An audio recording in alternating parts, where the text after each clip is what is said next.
Give me a second.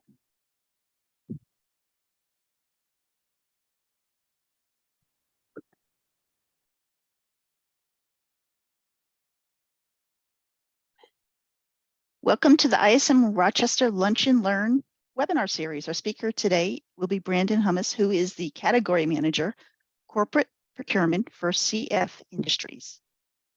As we mentioned earlier, this program is called Negotiation Fundamentals, an interactive case study, and it will be a truly interactive program as you will be put into a room to review the case study document that we sent over earlier. So at this time, I'm going to turn the program over to you, Brendan. All right, wonderful. Thank you very much for that, Kathy. Really appreciate it. I am super excited to be your host for today.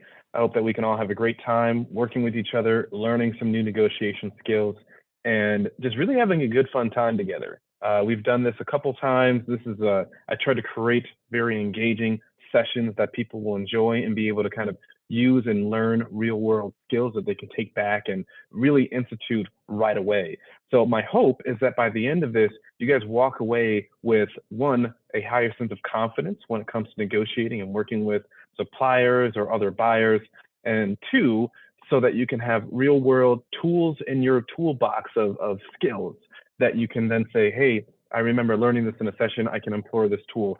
And also it serves as a reminder for all of the other negotiating things that you may do on a daily basis that you may not really take into account or know too much about that you're actually doing. Before we actually truly jump into it all, I want to get to know the small group that we have here today. So if you guys don't mind, how about we do some quick introductions and just learn a little bit about each other.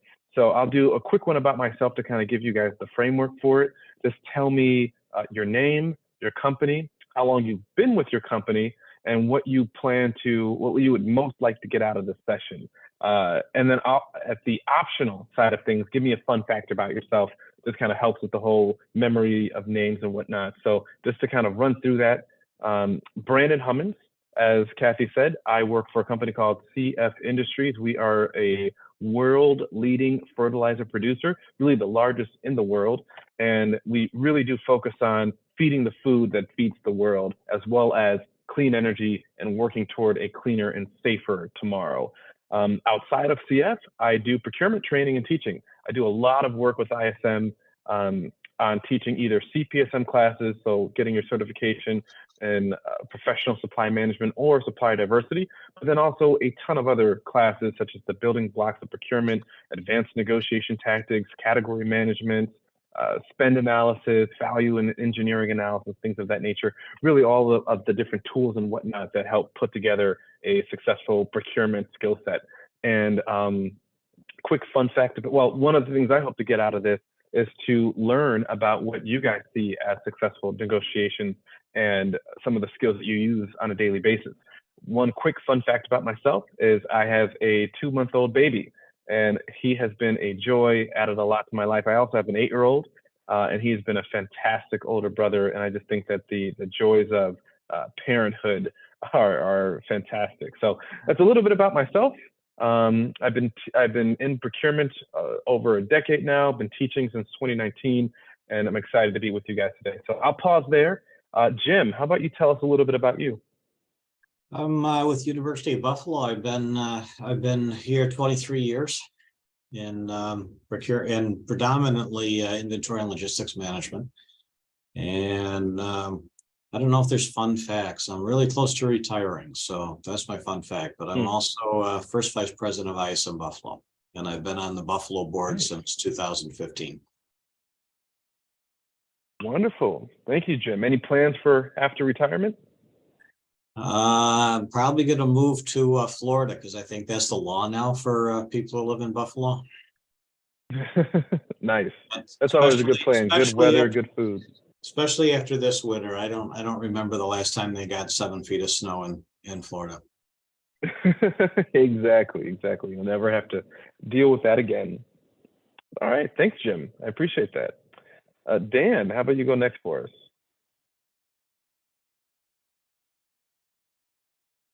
Oh, I think you might be on mute.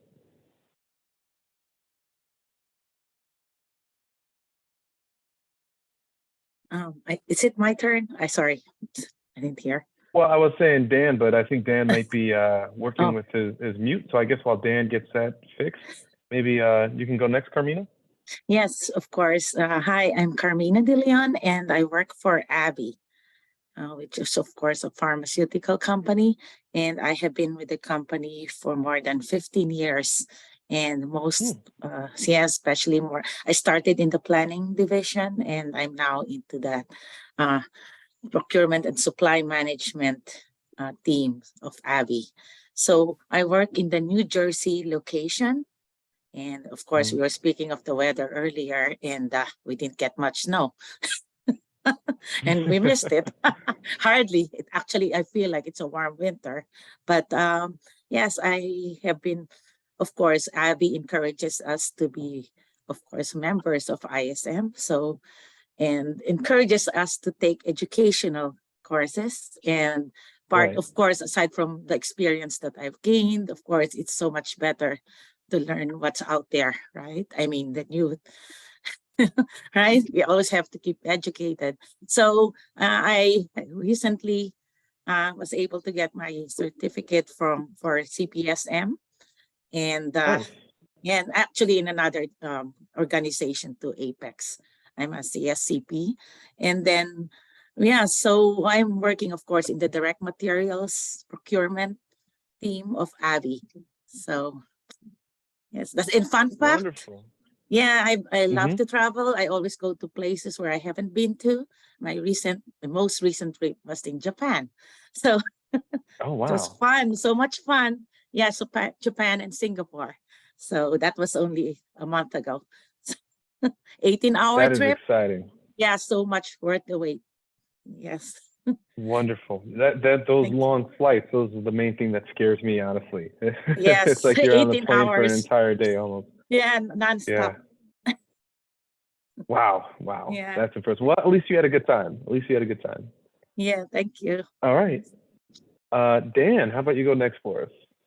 Okay, sure. Can you hear me okay? Yep, we can hear you now. Okay, and is my video on by chance or not? Yes. Yep, we can Okay, see good. you. We can I hear you. can't even Everything's tell. working great. Wonderful. Sorry. All right, all systems go. So my name is Dan Carroll. I am work for a company, Ivoclar Vivadent. It's an international dental company manufactured. As a manufacturer, it's based in Europe. I've been with the company about 28 years now. In May, it'll be 28 years. Mhm. Just basically, I order a lot of capital equipment. I also just direct and indirect purchases as well. Otherwise, outside that, fun fact, I guess I have twins, 15-year-old twins. wow. Enjoy my life as well. So thanks for having me. Nice. No problem. And thank you, Dan. I appreciate that. Sounds like you're a little bit of a jack of all trades, kind of handling both capital and a lot of the indirect and direct material sourcing. Yes, correct. Nice, nice. Well, hopefully we can learn a few things from you as well, just with your kind of varied experience and roles that you play there. And then Kathy, if you don't mind, maybe an introduction about yourself, because you might end up getting a little bit involved in our workshop here. Yeah, got to figure out how to get into a room. It will only put you in the room right now. So we'll figure that one out when we get to that point. Okay, Sure. I'm Kathy Perna. I'm the executive director for ISM New Jersey. I also work for ISM Rochester, and I work for ISM Carolinas, Virginia.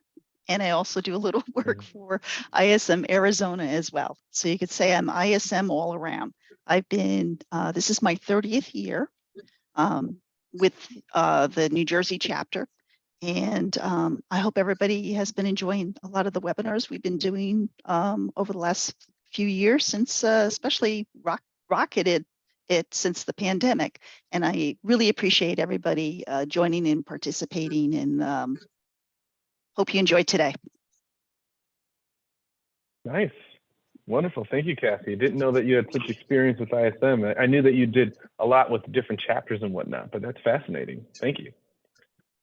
All right. So now that we've gotten the introductions out of the way, let's go ahead and jump into things. And really the schedule for today is I won't be spending a ton of time on the actual slide.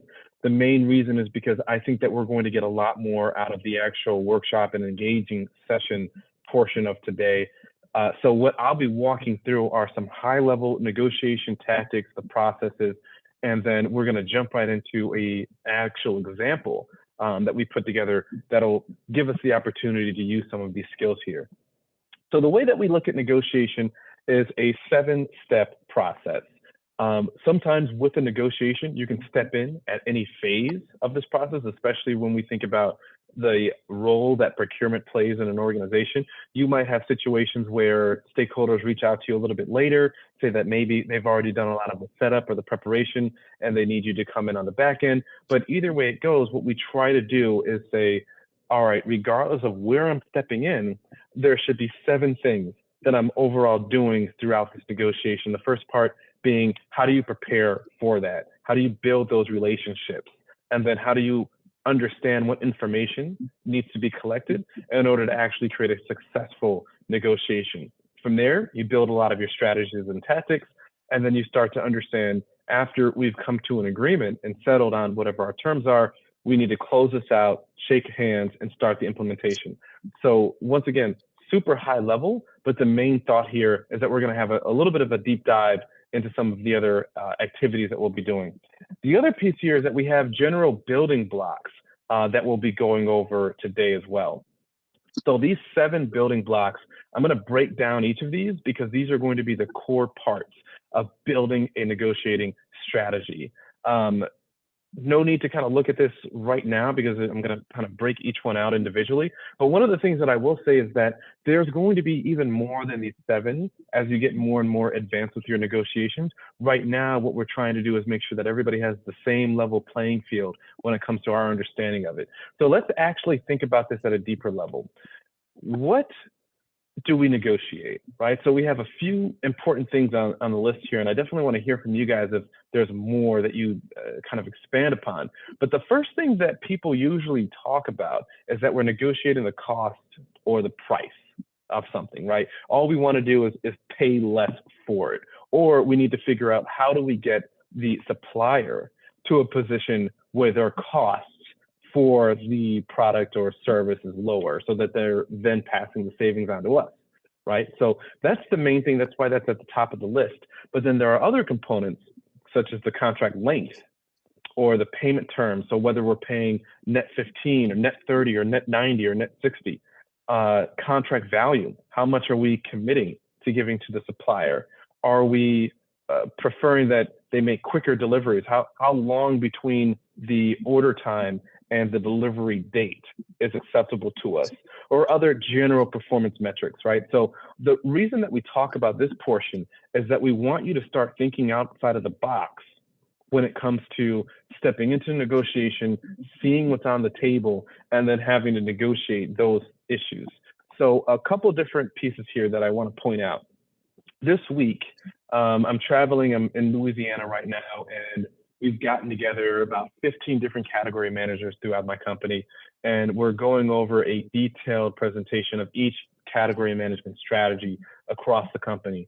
And one of the things that other category managers are kind of running into is kind of getting better terms in their contracts and negotiating better relationships with their suppliers. One of the things that often happens is that we have a ton of contractors that we work with, and because of certain labor shortages in certain areas, they're having a tougher and tougher time of fighting and driving down some of these costs. The question that I asked that I think is very important and that's directly relatable to the slide that we see here is there something else that we can concede or give these contractors other than paying them more money to ensure we're getting a good product or service, right? So the idea there, think about this, is that routinely we have work that needs to be done quick, fast, and in a hurry. And the pool of resources that we're pulling from are the same pool that so many other manufacturing companies in our area are also pulling from. The main way that we've found to get around that is simply pay a premium, right? We're saying, hey, we have a big turnaround event coming up, meaning that we need all hands on deck. We might have to shut down the plant for a week or two. And whenever we shut something down, every hour that it's shut down, we're losing money. So we need people in to do that work quickly and efficiently. How do we make sure that we get them in? And how do we make sure that we have the right type of people, which is, what we call the A team? It's always gone back to cost. And so when we look at all of these other things to negotiate, my response to the question of, is there something else that we give them? Yes, everything that we see on the screen. Maybe there's a commitment that we can make for an extended contract length. Instead of doing these agreements one-off and focused on each time we need to shut down the plant, we need to get a new group of people in, maybe we have these preferred supplier lists and we have a longer contract length that we can work with. Maybe we can plan these turnaround events where the plant shuts down sequentially so that we can move one supplier and say, hey, you finished up here, now you can go on to a next one. We really liked your work, you're the A team, let's continue on with that. Or maybe working capital, right? Figuring out what's important to the other side and saying working capital is really important. So therefore, we're going to give them shorter payment terms. We're going to pay net 15 instead of our typical net 45, right? So lots of things like that. We are tight on time, but I do want to pause and say, is there anything else that you go through in your own experiences that you make sure to negotiate with your contracts? Anything else that you guys can think of? I'm not sure if in this contract, right, is because we have a separate supply agreement with our suppliers, because we are very concerned about safety stock and all that, because there's a longer lead time nowadays after that COVID. And until now, we still have so many raw materials that are in short supply, and some suppliers have drastically increased the pricing, especially from international, from global suppliers. So my question is, can that be included? Like, let's say safety stock when we negotiate, aside from your 7? Carmina, I would say 6. that's a perfect example. That's a perfect example of that, when you're dealing with a very unique situation where you need to have a little bit of some buffer zone for your inventory. I would definitely say safety stock is something to negotiate, right? You can even try to negotiate lead times as well, right? Maybe putting in some service level agreements that simply say, hey, from the time that we order it, here's what's an acceptable lead time based on what's going into the market, some of the trends that are happening. So I would definitely agree with you, kind of keeping in mind safety stock, or just whatever is important to keep your business running, whatever is in that contingency plan. So continuity. Yes. Yeah, exactly. So in the interest of time, I'm going to move on a little bit here just to kind of get to this next portion. The next piece here is, how do we think about the other soft skills that contribute to a good negotiation, right? So the 5 things that we see on the screen here are things that you need to think about if you're thinking long-term for improving the way that you interact with your suppliers or other people on your team, whether that be stakeholders, direct reports, leadership. We first need to think about, how do we create an environment of really good communication and collaboration, right? Are we informing the people that need to be informed? Are we asking the right questions to the different groups that are involved? The other piece here is, just as you kind of brought up before, Carmina, is creative problem solving. First, it's identifying some of the problems that are there, and then how do we understand how to work that into our strategies? And part of that is going to go to the previous point, understanding your own organization. So let's say, for example, as I presented on my own category management strategy, one of the things that I was sure to do was understand the world that I'm in. I'm understanding my company, I'm understanding my stakeholders, and I'm aligning my goals as a category manager to the goals of the company and to the goals of my stakeholders, so that when I do present this, it's not just me working in a silo, me working alone in a sense to present a strategy that I think will work, but it's more so me saying, this is what's important to the people that I'm responsible to and that I virtually serve, right? And here's how I've aligned that to this. The other piece is understanding, and I think that this is relatively big, understanding that everyone is a person.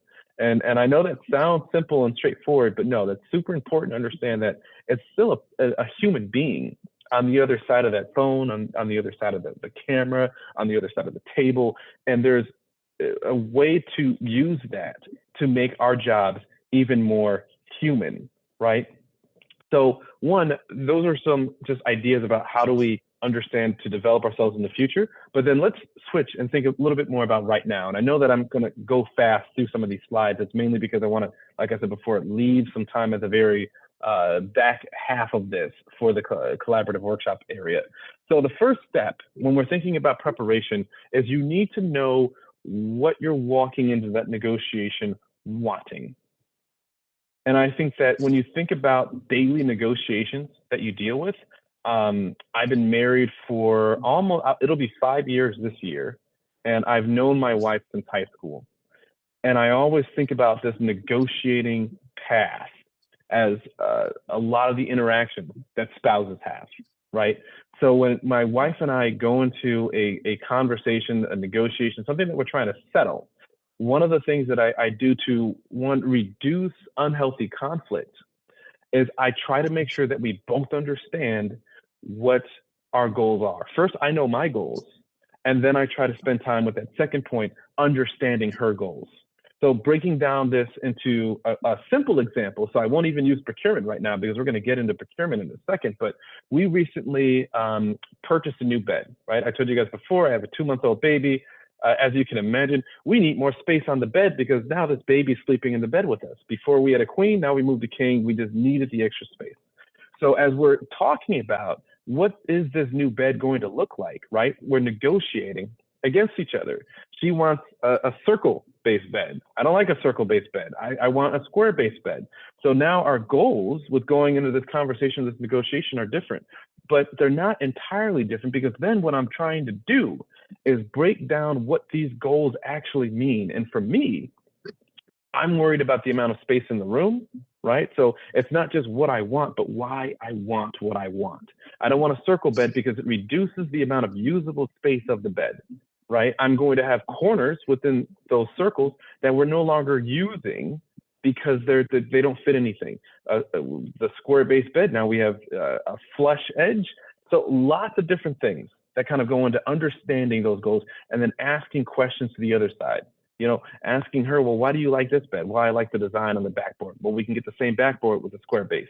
So all of these different things are talking and understanding. And then how do we centralize that communication moving forward? I'm not talking to other family members about what she wants for the bed because we're the main decision makers, right? And even if we weren't, I'm still looking for the one voice of the opposing side. And I have the one voice of my side, right? The other piece is how much, when you're kind of thinking about this back to a business perspective, how much information are you disclosing?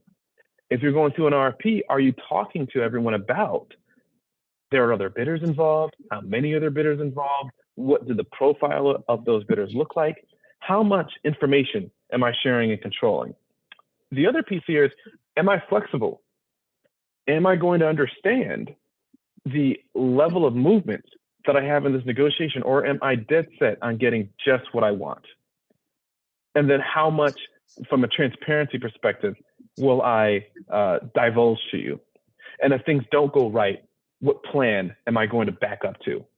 And we're going to have a few examples of all these different pieces here in a second, but even to kind of talk about transparency and give you guys a quick insight into that, whenever I go into a negotiation, I say to my suppliers, I'm transparent and I'm very honest about that. And I'll tell them there are some things that, anything that I can tell you, I'll tell you. There are certain things that I will say like, hey, I can't divulge that information. Like I might tell you our budget for a project, but I'm using that transparency strategically. I might say our budget is 300,000. Yes, that is our budget, but our contingency budget is 400,000, right? So my transparency to you is divulging certain types of information that help frame and condition your mindset into kind of fitting within the world of information that I, as the category manager, am trying to create.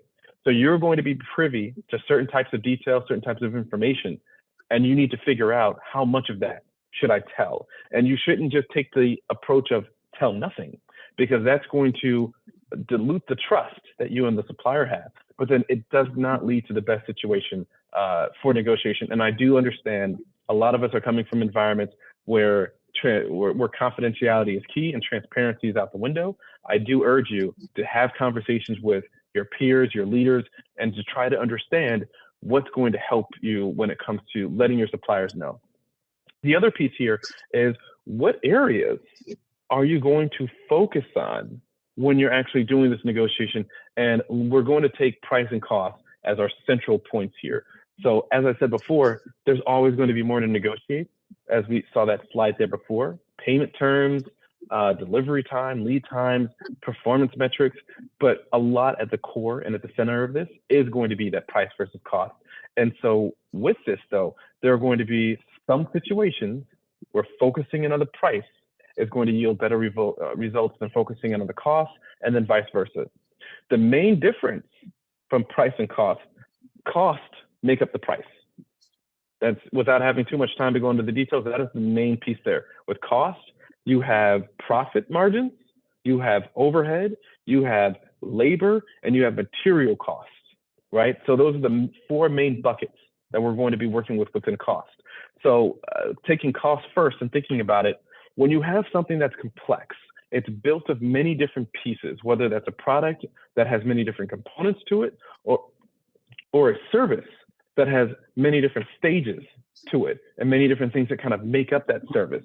If it's complex and you can break it down, that's going to be a good time to focus in on the cost, as well as if this is planning to be a long-term relationship that you can build trust and reliability over time. Perfect opportunity to focus in on cost. Perfect when you have time to work with a negotiation. Not good if you're stepping in a negotiation and they're saying, well, we need to get this contract signed in a month, even 2 months. You need more time to really get that market research in place to focus in on cost. And then on the other side of it, thinking about which categories, critical components, capital growth, like we were just talking about before, some of you actually manage that capital growth, strategic partnerships, as I said before, and then single source engagements. When you only have one supplier that you either can deal with because of the market or that you are dealing with for strategic purposes. And so when you focus on price though, on the other end of the spectrum, limited time is available. You only have a month or even sometimes weeks to deal with a supplier. And there are a lot of suppliers in the field where you can quickly and efficiently gather that market benchmark data to compare some of the pricing, right? So it's also usually not composed of too many components, or the levers that are involved are only levers that directly affect the price of it. So a quick example of that, I love talking about software, right? So those MRO, software, office supplies, consulting services, all great areas of focusing on price. But when you have software, you might have levers such as how many licenses do we need? What are the use cases for this? What is the term length that we're going for? Is there a service or labor fee to this, such as implementation? All of these different things that I mentioned, they're levers. And each time I pull and adjust one of those levers, like I pull and I adjust licenses does not affect the cost of that organization. It doesn't mean that, hey, I'm assigning 100 licenses. No one on that side is going to have to do more work, but it will affect the price. So those are areas that it'll give me the advantage to focus in on there. The other piece when it comes to negotiation is going to be your RACI model.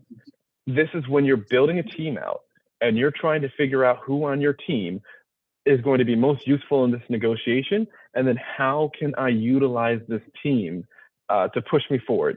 In addition, who on this team needs to receive different types of information. So the RACI model stands for responsible, accountable, consult, or inform.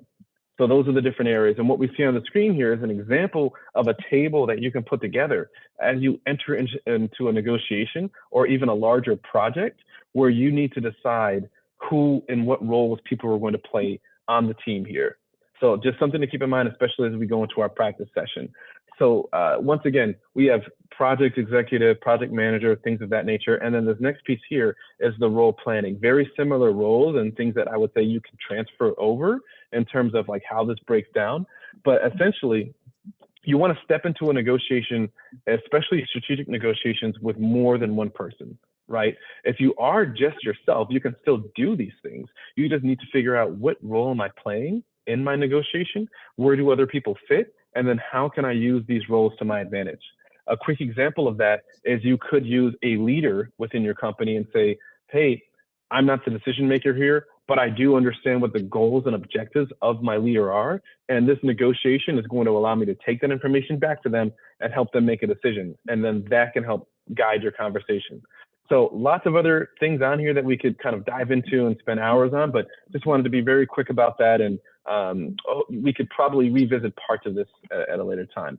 The other piece here is an RFX. So RFX being request for something, request for a proposal, request for quote, request for information. All of these different tactics you can then take and then use in your negotiation. Don't just think about an RFP as a project only type of engagement or a sourcing only engagement. That is where you're gathering market data, you're understanding and setting benchmarks and targets.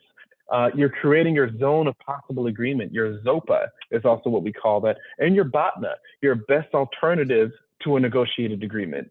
So when we think about these things, it's all around how do we collect and gather the most information that we can in order to understand the market that we're working with and not just use that as our sourcing experience and engagement. We have to expand and work with it beyond that. So I had mentioned BOTNA a second ago. We're going to really be thinking about this in the exercise. So first I'll pause. Has anybody seen or worked with a BOTNA before? Yeah, so I see Austin, you're saying you've kind of seen it before. Dan, you haven't seen it before. No. Okay. And then Carmina, are you familiar with the BOTNA? I mean, yes, I am familiar, but not exactly applying it yet. Okay. Yes. So let's Yeah, let's course. spend a little bit of time on this before we start to break into groups here. So Kathy, we're going to be ready to break into groups in a couple minutes, but just to kind of spend some time on this and to kind of help you guys think about it, let's say you're going to buy a car and you walk in and you say, well, I would love an SUV with leather seats and it's red with a sunroof, black tinted windows in the back. You've walked in with your requirements and your goals, and you have an idea. Let's say you're willing to pay $20,000 for it, right? That's your price. That's your target price. You're not willing to pay more than $30,000 for it, and ideally, you would love to pay $15,000 for it, right? So all of a sudden, you know all of your requirements. You know kind of where you want to land at with price. You know all these things that you're willing to accept. So now you have the beginning stages of your BOTNA and your ZOPA. And this area down here, right, buyer's BOTNA, that's yours. That's your segment, right? Your zone of possible agreement goes from the highest price that you'll pay all the way down to the seller's lowest price. Everything outside of that is your alternative. And the moment that you start to think about a BOTNA is if any of these requirements that I walked into this car dealership with start to change, that is now going to become an alternative to what I'm willing to negotiate. So let's say, for example, they say, well, you know, Carmina, we can get you into that SUV, but it's going to be over 30,000. Well, that's outside of my range. That's beyond my zone of possible agreement because you moved outside of my cost, right? But let's say, well, we can keep you under 30,000, but you're going to have to remove the leather seat. Sorry. All right, that's within my ZOPA, but it is still my BOTNA, and it's becoming your BOTNA because that's still your best alternative. Your best alternative is to simply change your requirements. You're not getting rid of your must-haves. Your must-haves are it needs to be a car and it needs to run, right? It needs to have an engine. But your nice-to-haves are all the other alternatives, all your leather seats, your tinted windows, your sunroof, it being red or something like that. That's all the requirements that you can change and shift. Now, when we think about that in terms of other situations, right? Let's say we have an engineer and we have a company. We have an engineer who is looking for work. Maybe they already have a job though. And we have a company that's out there trying to hire engineers. So on the engineer's BOTNA and ZOPA side, they start to think about what am I willing to accept in terms of a salary? And what are my requirements? And the requirements here are going to be, is this a desirable job or not? So in the first situation, I would be willing to take more money for a less desirable job, or less money for a more desirable job. Maybe when I'm thinking about desirable jobs, I'm thinking about my roles and responsibilities, the ability that I have to move up, the commute that I'm going to have, the ability to work from home, and that sort of flexibility. And so that's all my requirements. So my ZOPA here kind of works into the realm of if it's less desirable, then I need more money. If it's more, then I'm willing to accept less. Now, where these points meet is the hiring company may say like, hey, if we have a desirable candidate, that's 120K. And if you're the engineer, you say, well, that's great. I need a minimum of 100 if it's a less desirable job, right? And they're saying, all right, well, if it's a less desirable candidate, it's 120. But if you're a more desirable candidate and you're equally desirable to the one that we're replacing, we're willing to pay you 140. So so both of these sides, I guarantee you, they're not going to disclose and be super transparent in all of the requirements going into it. It's up to asking the right types of questions and addressing the right types of concerns to get to that level of understanding. I'll go a little bit quickly here because we're getting ready to get into the time where we're going to be breaking out. So first, I know that we're tight on time, but does anybody have any questions about ZOPAs or BOTNAs? No. Okay, perfect. And we're going to be using some of that in our workshop, as I said before. Conditioning and tactics, once again, this is just trying to help you understand that the person that you're negotiating with is a person, right? So we have 3 types of things that we usually focus on here. One, active conditioning.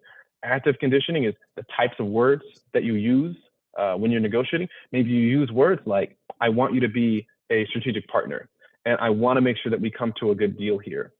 That's active conditioning. Or it could be, hey, I'm stepping in this. I just want to let you know, we don't have a lot of budget for this project, right? That's active conditioning. It's all around the types of words that you use to frame the conversation. Passive conditioning is indirect communication, such as folding your arms. Maybe you're looking away, maybe you're showing disinterest, or maybe you're leaning forward and actually showing interest when maybe they say something that you agree with. And so these 2 things here are to recognize that you can't just walk into a situation like a computer and say, hey, I'm messaging you or something like that and be cold about it. No, use these things to your advantage to negotiate better. And then also think about the person on the other end and the methods of persuasion that are going to best impact them. So we don't have a ton of time here to get through it all, but I wish we did, because the idea and methods here that we could possibly work with would involve things like understanding if the person on the other end is more susceptible to logic and reasoning. Are they going to really just look at the facts? Or are they somebody that says, I'm willing to take a price hit to do the right thing? I'm willing to pay more for eco-friendly products, right? So maybe I'm thinking more about the emotional side. Or am I negotiating against a big company like an Amazon or a Microsoft, and all they're going to do is use their power and authority to simply stamp it and say, this is our price, we're sticking to it. If you don't want it, you can leave it. So understanding some of those positions and where you're at in this and what tactics to use is going to be important. And once again, would be happy to talk to people at length about all this. We do have like 2-day sessions available for diving deep into all of these different methods. For the sake of time, I'm not going to show the video here, but I want to now move on to the case scenario portion. So I'm going to pause and say, for Kathy, would we be ready? And I'm also going to stop sharing my screen here, if you guys don't mind, because I also see that we had one other person join us. Welcome from anybody? Are you guys all right? So I think we'll go ahead and get started. So for now, Kathy and I will turn our camera and mute ourselves. I mute myself before I was finished talking, but we'll just let you guys kind of take it away from here.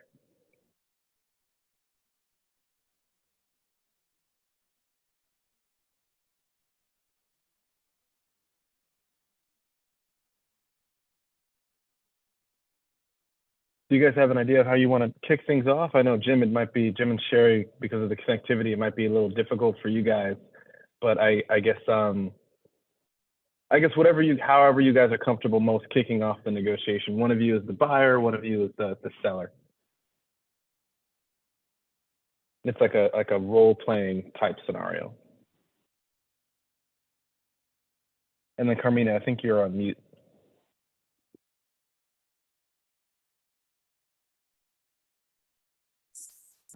Um, I'm reviewing something first.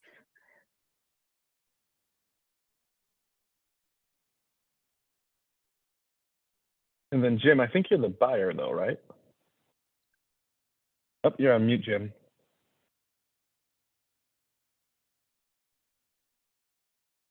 Again, Brad, you're talking to myself. Yes, it looks like I am. Sure. So I would recommend, Jim, if you want to, kind of kick things off and maybe get the ball rolling there on maybe just so I would say, Carmina and Dan are, I believe it would be Croft Enterprises, right?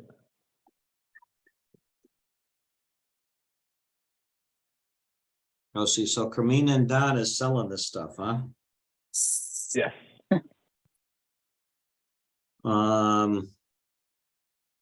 And what we have here is akin to a proposal.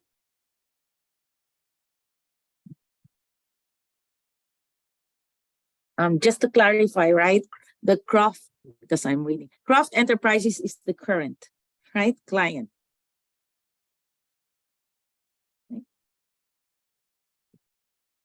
That's what I believe. Okay.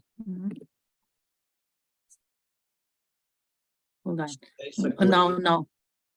Oh no, Croft is the company of, sorry. Okay. So we are the, hold on.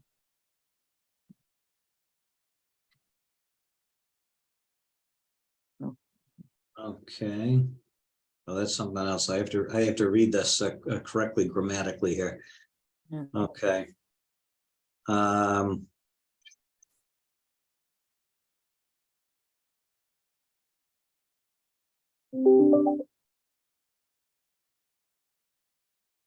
so you're Croft. Okay, I got you. So this is a little interesting the way it's worded. Yeah. On my side.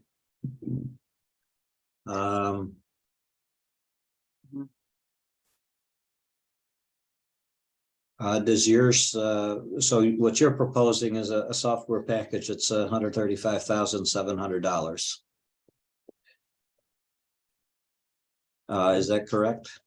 Or does yours show something else? Okay. It's 135,827 to be exact. Is that, am I correct? I mean, hold on. 32. Oh, sorry. I'm looking at the profit already. Oh, 100. No, sorry. 135,700. 35,827 is the annual total subscription,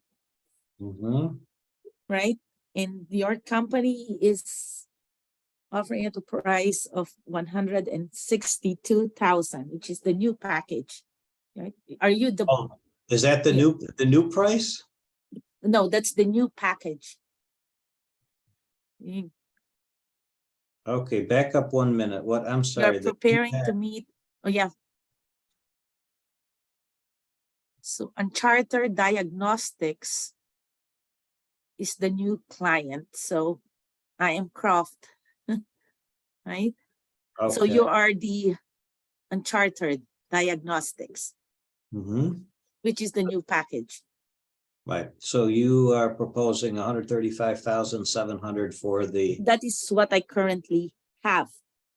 Okay. Yes, and you are proposing at the pricing of, I think, a total package of 162,000. I don't have that information, so that's. No, I just added it. Sorry, a quick added. Okay. Oh, the price. I'm just looking at the pricing. I'm first, right? I did look at the percentage first. Okay. Yeah. I didn't know we were offering more than you were. I'm quick when it comes to running the totals. Sorry. So I believe, I mean, anybody can chime in if they want. Dan, if you want. Yeah. So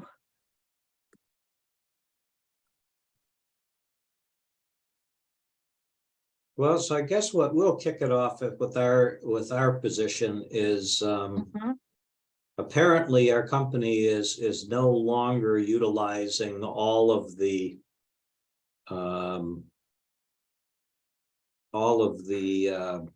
elements of the package, all of the functions of the package.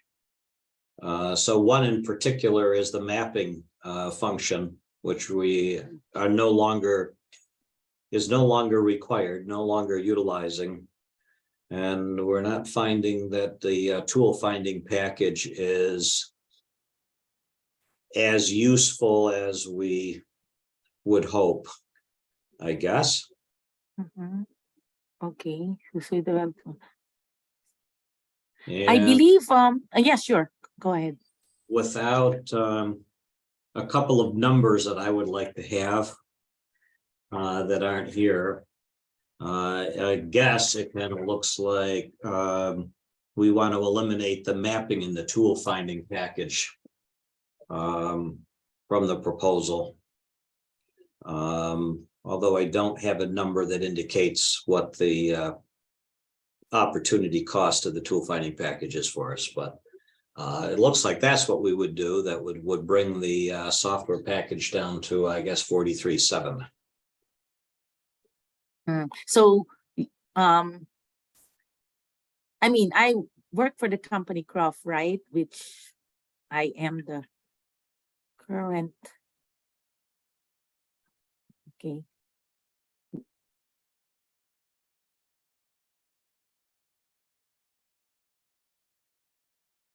Package. I'm not sure. Why don't we need the mapping part here? So, then I believe everything here in the. I mean, I'm comparing apples, trying to compare apples to apples here, right? That all of the elements here should be included. Why do we need to eliminate one? Well, I guess one of the problem is that the budget is we're budget Uh-huh. constrained for the cost of this. So one of the areas that we're looking at is what particular packages in here that we're using and not using. So I guess the mapping software is used to map out the locations that we're using, but we already have those mapped out. We already know what those are over the course of the next several years. Okay. So that function is not something that we require utilizing. And apparently the tool finding one is not terribly useful, is what I'm gathering. We kind of feel that we don't really need that one. Right. So if we eliminated those two functions, we'd come down with the analytics and carbon measurement, which is what we really need. And if we had just those packages, we'd be at 43.7, I guess, for the price of the subscription. All right. So, sorry, I thought I'm the Croft Enterprises, but then I think we should just switch. I should be just the new package, the seller.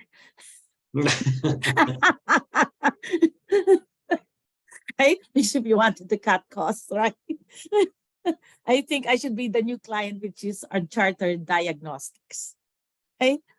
And you're the Croft. So I'm Uncharted Diagnostics, which I believe is in that second table, which is I have a new package, right, to offer, let's say, right? And if we go right in the middle here, right, with the new technology, because I think your problem has been, there were so many bugs in your current provider. And I think you also wanted to improve the service, right, in a way. So my offer was higher in price, in a way. It's a total, I'm looking at the total, right? But I mean, our offer may be slightly higher, but the bottom line here is our new CEO has a target goal of a profit of a minimum of 25%, right? So the bottom line is, how can we improve the service of a new package or find a new package that will improve the overall business, and at the same time, trying to maximize the profit of 25%, right? Or minimum, sorry, of 25%. So looking at the sum total here, if you spend more on our new package, of course, it will be improved services, right? Because we added an additional dashboard here, which is the dashboard and reports, which I think in the current package you only have analytics, but I'm not exactly sure. Maybe it's close. And more or less, we included under mapping and analytics, and unlike your current package, it's separate, right? So we have a new service added, which is the dashboard and reports, which is a pretty good service if you would like to have some metrics consistently to look at the performance of the new software package. What does the dashboard module include? Dashboard will provide maybe some the metrics, right? What is important? What are the key metrics that you would like to see, right? Or we can provide a trend of the, performance of this package on how it helps your company. You can have a history, right? A better history of how it performs. Something like okay. So it's a more accurate analysis. So looking at the list, of course, we go back to aside from the services, the profit percentage, right? Total profit percentage overall with your current package. Let's say I don't know, but I'm just looking at this information that was provided to us. I think 35% profit overall with the current package compared to our 32%, right? But what do you get? It's less by 3%, but you get more improved services that we can, I won't say the word guarantee here, but at least we can equal or not, at least surpass what your current package can offer, right? 32% versus 35, right? Because I believe we have they have a more, advanced 32% and 25% of what? 25% is the goal. Of what? Of profits must be a minimum of 25% of the total package sold. For who? Of the total package sold by and this is where I'm not really following, right? When you say profit of, I'm going out of the box here. Profit No problem. percentage. Profit percentage, right? Are we basing it on the let's say mapping? We foresee a profit of 25% of the 32. Let's go to the first. So I'll yes, just want to make sure. We can pause here only because we have about 4 minutes now, and I want to kind of talk through some things. I think that this is really starting to pick up steam, which is nice to see overall. Like, you guys are starting to understand a little bit more, talk through it at all. And like I said before, in other situations, we would try to allow for just a little bit more time for the strategy development and kind of reading it over, just so that we're kind of all on the same page here. Give me a moment. I'm going to go ahead and share my screen. And I'll do the whole screen here. So there's part of this here. So for example, Jim and Sherry, this is the thing that you guys weren't seeing before. So this is what Carmina and Dan had received, right? So Jim, you were asking some questions there about Carmina with the profit. So realistically, Carmina, the profit side, that's really just internally for you to see, right? So the main reason for that we're trying to show here is that vendors always have a goal. Their goal is to make money, right? And so when the vendors go to the negotiating table, they usually have, actually the majority of the time, they will have a certain profit margin goal that they're trying to reach. And so the idea here is that we need to identify what the supplier zone of possible agreement is versus Jim and Sherry, the buyer side of their zone of possible agreement. So let's say if we had a little bit more time, what I would recommend, Carmina and Dan, what you guys would do is figure out how much movement you have with your offering. So Jim, part of what Carmina was trying to describe to you was that And this is a real situation. Companies do this all the time where they present you with a new package and you're like, hey, this is different than my previous package. Why are you grouping things like this, right? So for Dan, your trouble is that you were trying to get rid of something that the new package actually has together. So this new package, this is actually a tactic that Microsoft uses a lot, is that they'll present to you some sort of enterprise agreement or a license, right? That is grouped up with a whole bunch of products that they may not, that you may not use, but because it's grouped, you have to buy it. So the difficult part that comes here for buyers is that, Jim, you and Sherry on the buying side, you're like, hey, look at my mapping and analytics. The pricing of this has gone up from 32 to 55, right? Because they grouped it. Now mapping and analytics is together. Oh, see, that's Still what slight price I don't changes. have I don't have that. This is a new package. That's what I'm missing on this. Yeah. Well, so you're missing that on purpose, because the goal Exactly. there is that, yeah, Carmina comes to the conversation. So Jim, you started off exactly how I would expect. You say, hey, here's what we need. Here's what we want to remove. Give us the pricing for that. And the situation that then occurs is Carmina says, well, we don't have the package that you want anymore. What do we do about that? How do we meet in the middle? And so if we had more time, that's kind of the exercise, the back and forth that we would work with. Carmina, you would then understand that Jim wants to remove something that's in a package, but then as far as the zone of possible agreement, if we can see the profit margin on each of the prices that we are given, and if we know that the supplier has movement with their pricing to reduce the total price to where the profit margins, when you add all this up, so part of the expectation for the participants is that you maybe just throw this into a quick Excel, do the calculations through Excel, right? You would be able to quickly see, all right, well, what's my total profit based on all of these different pieces? And then how do I ensure that whatever I do propose to the seller is at least 25% total profit? Okay. So then Carmina, that becomes the bottom end of your zone of possible agreement. And then Jim, your job would then be to try to figure that out. So maybe Carmina tells you, hey, I need to at least make 25% profit on this, right? But if they don't, in a real world situation, they might never disclose to you and say, I can go down this much, right? Because their goal is still to get the most money out of you as possible. But part of that conversation is then figuring that out. The other quick thing that I would point out here, so Carmina and Dan, so this is the form that Jim received, right? Oh, so the thing that Jim may not tell you, yeah, he doesn't have the profit. I didn't give Jim the profit. I don't have, and I also didn't give Jim the new package either. Yeah, I didn't. Yeah, see. exactly. So I did not see this sheet though. Sorry, I get confused. No, here. you're not supposed to see this sheet. Oh, Yeah, okay, you okay. don't see Jim's sheet. This is the secrecy in negotiation, right? Jim has his own scenario that he was working with. So But what you didn't know, what you didn't know about Jim is that his total budget that he was getting for this has actually increased by 80,000.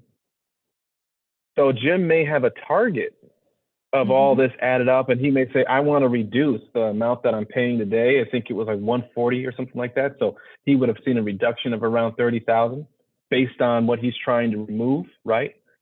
And he can still he has money to pay more. So when you're looking at your ZOPA, your target would be just getting what you need, figuring out what that price would be, and then maybe even setting a target that says, I want to, my ideal, my optimistic pricing is even lower than that. Maybe I can negotiate with them a little bit more and use some of my tactics, because the other thing that Jim has heard, and I don't remember exactly where it is, there's something that Jim heard about the other company, Croft Enterprises, that he might be able to use. You recently learned that the CEO of Croft has stepped down and little information has been given. There are rumors that he was fired over an internal scandal, right? So this human side of things, this news can also be used in your negotiation. So, and Jim, in your position, you would have said, all right, I'm getting rid of something I don't need. Croft Enterprises just had this scandal, and they may be willing to reduce their costs in order to keep my business because I lost trust and confidence in the supplier, right? So all of these different moving pieces kind of come into play that you could then use in your future negotiations, understanding that you have a target and you have a ZOPA, and then the supplier has a target and they have a ZOPA as well. And they also have internal things that they're dealing with and customers that they're trying to retain based on what's happening. Because the other thing that Carmina, that you and Dan received, right? If I were to jump back over here, that Jim Which did not I know was about. referring to only.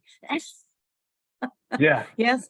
And so internally, you have discovered Yes. that the spark plug is only 50 years old. So they had a scandal, Jim, that you weren't privy to.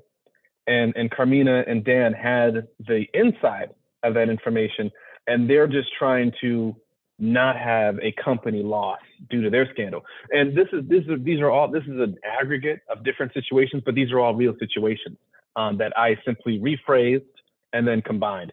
So Microsoft really does this with their products. I can't remember the other company that I took the scandal from, but it was another company that their product did not work as described. It was much less effective, and they were trying to figure out, how do we fix this before everyone leaves our company as a customer. So I'll pause there. We're a little bit over time. I hate to keep you guys over, even if it's just by 4 minutes, so my apologies. But I just felt like it'd be worth it to kind of go through that, and hopefully in the future, I get to meet with you guys again and have even more time to discuss negotiation. So I'll pause there. How did you guys feel about this? How did you guys feel overall? And I'll stop. Yeah, great. I mean, great. It was just we were on a different. I was looking at the overall, right? I mean, scenario here. I mean, I think what I needed was I another. needed the new proposal. Yeah. So that's the thing, that if we had more Here's the- time, I think Carmina and Dan would have understood that. Like, they would have had to say, like, hey, Jim, because Jim, I don't give you the new proposal on purpose. Yeah. So they could say, this is the package that I'm going on. They're saying, but then this company came back and said, well, they have a new program that's packaged this way, and this is what they're proposing, this is what they're presenting. And then it would be a matter of our side to figure out how we were going to figure Respond out to it. We can't have one thing without the other. And I think that would have helped on my side if I had known what their new proposal was, what they were proposing for their new package. Then you can say, okay, well, there's the dilemma then, is that I need this, I don't want that, and I can't have this without that. You sure it wasn't IBM that was telling you about the? I shouldn't say it. I'm sure, well, we run IBM. I did not know I shouldn't say anything, but in terms of I did things not know not working the way they were promised. that they are trying to eliminate one thing. I thought it has to be one whole package. That's why we eliminate. Anyway. Yeah, and that's the thing. Like, they're gonna have some flexibility. I get that from all my. And then Dan, I think you're gonna say too. Will it do this? Oh, yeah. Exactly. And then so sorry about the connectivity issues there, Sherry. And I guess I probably, I had some other notes and whatnot on my presentation, so I would have to been careful about sharing it. But unfortunately, we're at the end of our time together. I hope that you guys enjoyed this short session. Once again, I would love to, connect with you guys and maybe even do a longer session where we maybe focus on other case scenarios, where we have a little bit more time to strategize and dive deep into some of the details and understand it. But I'll pause there and pass it back on over to Kathy.